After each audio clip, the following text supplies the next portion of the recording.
Bom, vamos ver agora 5 teoremas que vão facilitar o cálculo de limites.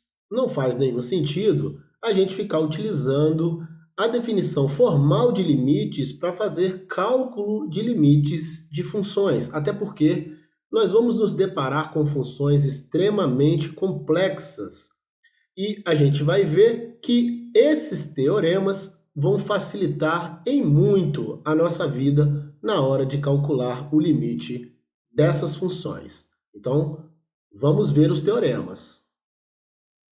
Bom, como eu disse, a gente vai ver aqui dispositivos práticos para não termos que ficar recorrendo a tabelas e nem a definição de limites, né? Então, teorema 1, primeiro teorema.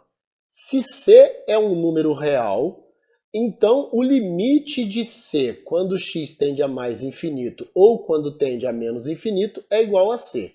A gente já viu isso. O limite de uma constante é a própria constante, né? Ou seja, isso vale também para quando x tende para mais infinito ou menos infinito. Teorema 2. Se n é um número inteiro e positivo, então o limite de x elevado a n quando x tende a mais infinito é igual a mais infinito.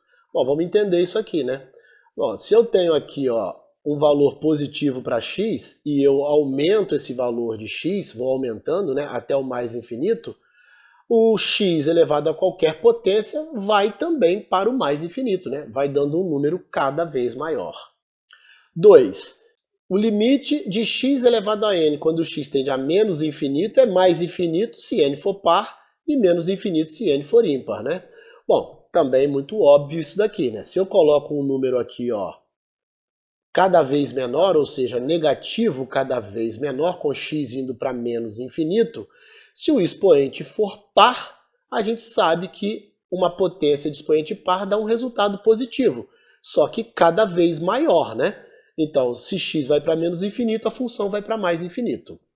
Foi o que aconteceu, né, com a função que a gente viu no exemplo lá, x², expoente par. Se o expoente for ímpar, a gente sabe que se n for ímpar, a potência mantém o seu sinal. Então, se eu estou admitindo valores de x cada vez menores, negativos, o resultado dessa potência será um número cada vez menor, também negativo, né? Então, isso acontece quando n é ímpar. Teorema 3. Se n é um número inteiro positivo, então o limite de 1 dividido por x elevado a n, com x tendendo a mais infinito, é igual a zero, e o limite de 1 dividido por x elevado a n, quando x tende a menos infinito, também é igual a zero. Bom, bem tranquilo isso aqui, né? Note o seguinte, se eu tenho o valor 1 dividido por um número que é muito grande, o número x aqui, infinitamente grande e positivo, né? E esse número x, que é infinitamente grande e positivo, ainda está elevado a um expoente n, ou seja, ele ainda fica maior do que ele é, né?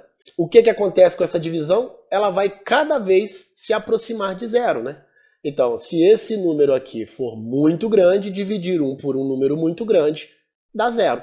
Vai se aproximando de zero. A gente diz que no infinito, quando o x está lá no infinito, esse resultado dá zero. Isso acontece tanto para x tendendo a mais infinito quanto a menos infinito. Uma outra coisa importante, notem o seguinte, não importa o número real que eu tenho aqui em cima.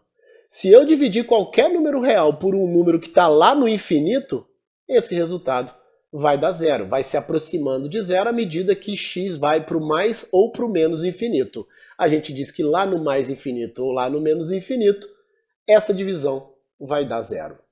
Teorema 4. Bom, muita atenção a esses dois teoremas aqui.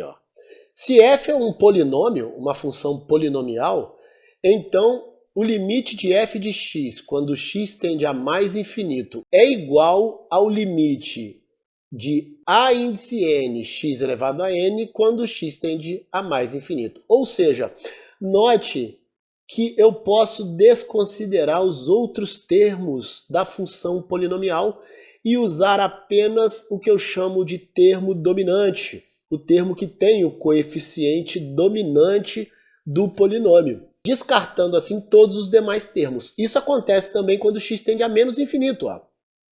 Eu posso desprezar todos os outros termos, ficando apenas com o termo que tem o coeficiente dominante. A gente chama termo dominante do polinômio, da função polinomial. Teorema 5.